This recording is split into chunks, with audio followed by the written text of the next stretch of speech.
बाघ और लोमड़ी की कहानी। जंगल में सभी लोमड़ी और बाघ को बहुत ज्यादा चतुर मानते थे, क्योंकि दोनों ही सभी के साथ कभी न कभी धोखा कर चुके थे। हर कोई उनसे बचने के उपाय ढूंढता था, मगर लोमड़ी और बाघ हमेशा की तरह सबको धोखा देने में कामयाब हो जाते थे। एक दिन लोमड़ी बड़े मजे से अपने शिकार पर निकली। उसने बाघ की आवाज सुनी। बाघ जोर जोर से रो रहा था और मदद के लिए पुकार रहा था। बचाओ, अरे कोई है, बचाओ रे, अरे हाय रे, मर गया। लोमड़ी बाघ की आवाज सुनती है, बाघ के पास जाती है।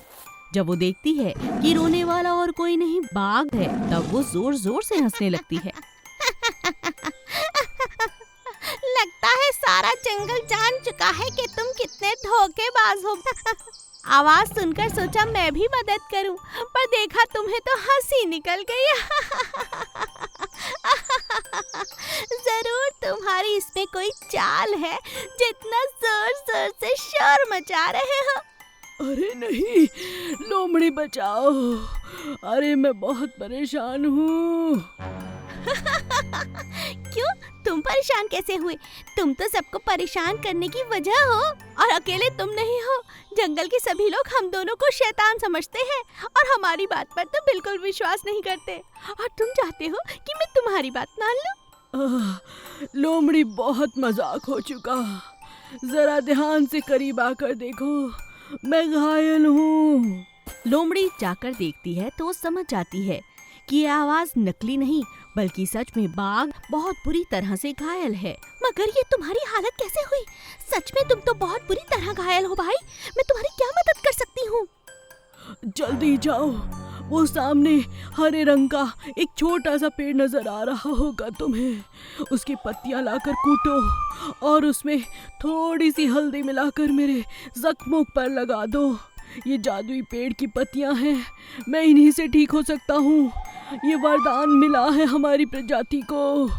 लोमड़ी तुरंत हरी पत्तियों को तोड़ती है, लगा देती है।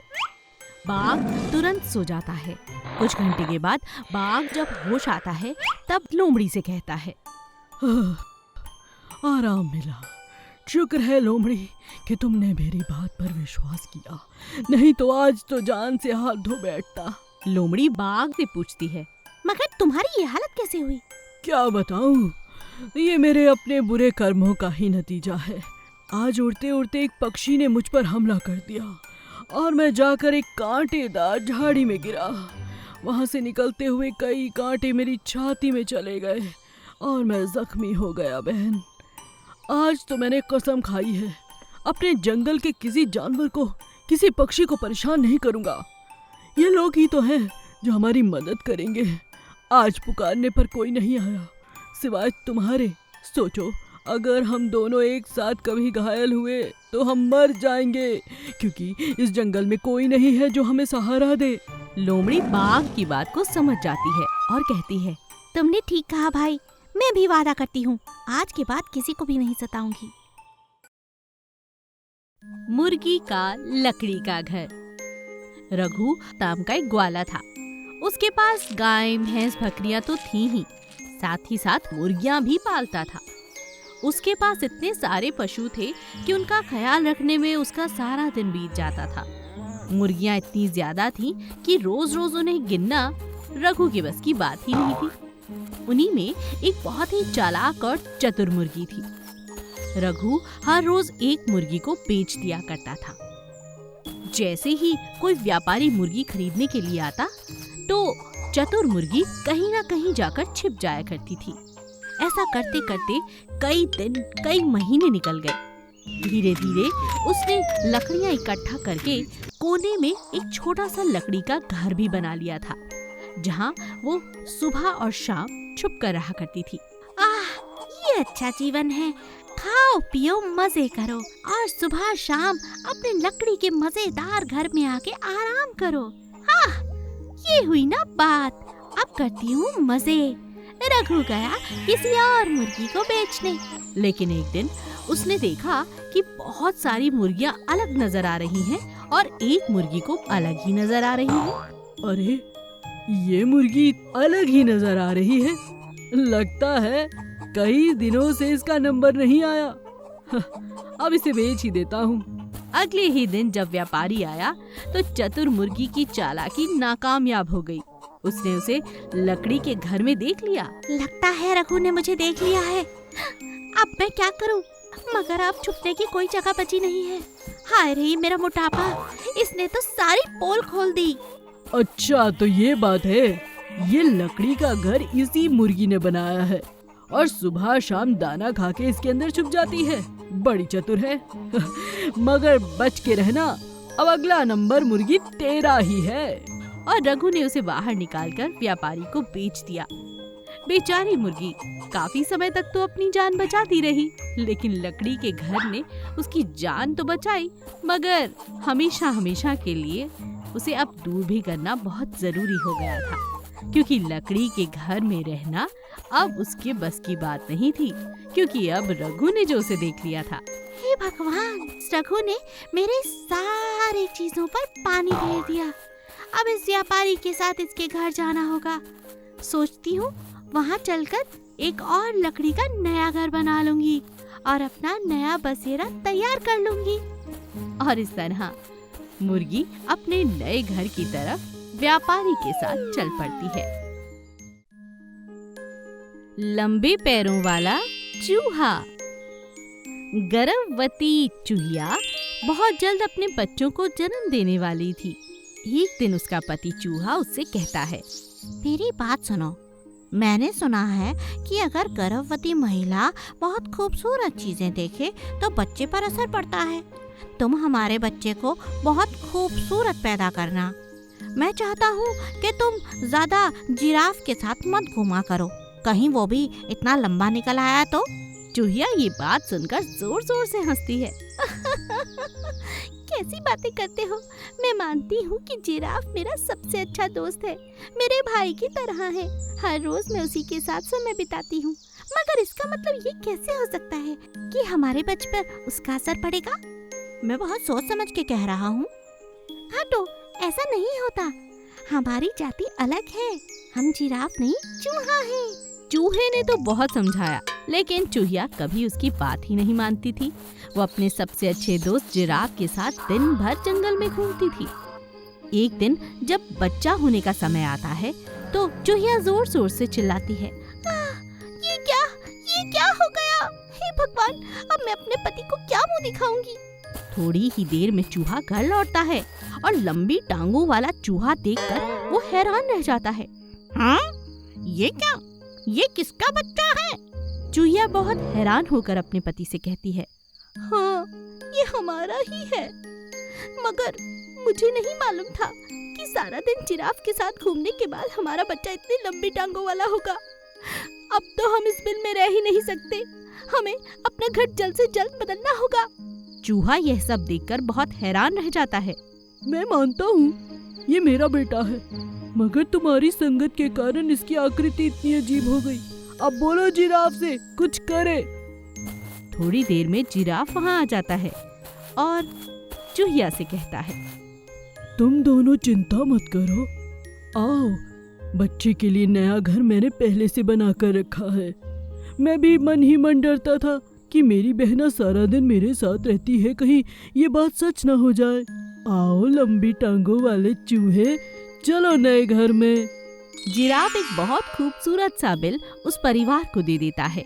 अब चूहा और उसका परिवार खुशी खुशी नए घर में रहने लगते हैं। लेकिन लंबी टांगों के होते हुए ये बात जंगल के सभी लोगों को बहुत अजीब लगी। सभी ने चूहे से कहा, ये तुम अपनी पत्नी को गलत कह रहे हो कि ये जिराफ के कारण हुआ है। चूहों में 100 साल के बाद एक चूहा लंबी टांगों का पैदा होता है। ये वही है। तुम बहुत सौभाग्यशाली हो चूहे, ये तुम्हारा बच्चा हमारे जंगल के लिए वरदान है। ये बात सुनकर चूहे के मन में प्रसन्नता छा जाती है। चूहा और उसकी पत्नी बहुत खुश होते हैं अब एकदम खुशी के साथ वो अपना जीवन जीने लगते हैं। समझदार मगरमच्छ, शेर और बंदर। बंदर की तो हमेशा से आदत रही है कि वो जंगल में रहने वाले सभी जानवरों की नकल उतारता था, मगर उसने कभी भी शेर की नकल नहीं उतारी थी, क्योंकि राजा शेर अक्सर अपनी गुफा के अंदर ही रहता था। एक दिन राजा शेर का जंगल में घूमने का मन हुआ। घूमते घूमते राजा शेर एक प्यारे से तालाब के पास आकर बैठ गया और अपने आप से बातें करने लगा। वाह, कितनी खूबसूरत जगह है। अभी राजा ने इतना कहा ही था कि तालाब के पास के पेड़ के ऊपर बैठा हुआ बंदर उसकी नकल करता है और वही बातें दोहराने लगता है जो शेर कहता है। कितना सुंदर नजारा है। ये कौन बोला? ये कौन बोला? बंदर ने फिर से उसकी नकल उतारी। राजा शेर परेशान होकर खड़ा हो जाता है। कौन है ये बदतमीज? कौन है ये बदतमीज? मैं तुम्हें छोड़ूंगा नहीं। बंदर, तुम्हारी ये हिम्मत अभी बताता हूँ। बंदर, हाँ, मैं तुम्हें अभी बताता हूँ। ऐसा कहकर बंदर उछलता हुआ दूसरे पेड़ और दूसरे से तीसरा पेड़ ऐसा करता करता जंगल के बीचों बीच तुरंत पहुंच जाता है। राजा शेर को इस बात पर बहुत गुस्सा आता है। कल आना, कल तो तुझे जिंदा चबा डालूंगा। राजा को बंदर की ये हरकत बिल्कुल पसंद नहीं आई। ये सब होता हुआ मगरमच्छ पानी के अंदर अंदर बैठा देख रहा था। अचानक थोड़ी देर बाद राजा शेर वहाँ से गायब हो जाता है और बंदर वापस लौट आता है। मगर ये क्या, बंदर के हाथ पर चोट लग गई थी। ये ना जाने किसकी नजर लग गई मेरे हाथों पर। मजे से लटक कर जा रहा था, कांटे वाली झाड़ियों में फंस गया। अरे वैद्य जी, कहाँ हो? मगरमच्छ जंगल का वैद्य था। मगरमच्छ पानी से निकलता है और बंदर की मरहम पट्टी करता है। मगरमच्छ बहुत समझदार था। उसने राजा शेर को पीछे से आते हुए देखा और समझ गया कि इस बार राजा शेर बंदर को कच्चा चबा जाएगा। समझदार मगरमच्छ ने बंदर को इशारा किया और कहा, जब तक मैं ना खाऊं चुप रहना। बंदर सर हिलाता है। तभी मगरमच्छ बंदर से कहता है, वाह, तुम्हारे विचार बहुत अच्छे हैं हमारे राजा जी के बारे में। मैं भी यही मानता हूँ कि हमारे राजा शेर से बेहतर इस जंगल में कोई जानवर नहीं है। मगर तुम आज जिस तरह से उनका मजाक बना रहे थे, जब मुझे बता रहे हो तो उन्हें भी मिलकर इस बात की माफी जरूर मांग लेना। अपनी बड़ाई सुनकर राजा शेर बहुत प्रसन्न हो जाता है और चुपचाप वहाँ से निकल जाता है। बाद में मगरमच्छ बंदर से कहता है, आज तो मैंने तुम्हें बचा लिया, मगर याद रहे, अपने से शक्तिशाली का मजाक कभी नहीं उड़ाना चाहिए। समझ गया। बंदर को अपनी गलती का एहसास हो जाता है और वो अपने घर सुरक्षित पहुंच जाता है। 2 हिरन और भालू। जंगल का राजा शेर बहुत ही खूंखार था। उसे अपनी ही प्रजा को खाने में बहुत मजा आता था। उसका सबसे पसंदीदा खाना था हिरन। इसीलिए पूरे जंगल में एक भी हिरन बाकी नहीं रहा था। छुपते छुपाते एक हिरन का जोड़ा काफी दिनों से अपनी जान बचाए इधर उधर भटक रहा था। हिरन की पत्नी हिरनी माँ बनने वाली थी। हिरन को उसकी बहुत चिंता सता रही थी। हे भगवान, इस जंगल का रक्षक हमारा राजा हमारा दुश्मन बन चुका है। अगर किसी और जंगल में जाते हैं तो वो हमें शरण नहीं देंगे। मैं क्या करूं? किस तरह अपनी पत्नी और बच्चे की रक्षा करूं प्रभु? दिन रात हिरन यहाँ वहाँ अपनी पत्नी को लिए भटक रहा था। एक दिन रास्ते में उसे भालू दिखाई दिया। भालू उसे देखकर बहुत हैरान हो चुका था। अरे अरे हिरन भाई तुम, और अरे भाभी तुम, हे भगवान, मैं तो सोचता था तुम लोग अब जिंदा नहीं हो, इस दुनिया में ही नहीं हो। मैं तुम दोनों को देखकर बहुत खुश हूँ, मगर तुम इतने दिनों तक थे कहाँ? हिरन अपनी परेशानी भालू को बताता है। हिरनी और हिरन को रोता बिलखता देखकर भालू को उन पर बहुत दया आ जाती है और भालू कहता है, चाहे अब कुछ भी हो जाए, ये बच्चा इसी जंगल में पैदा होगा और इसका पूरा जिम्मा मेरा है।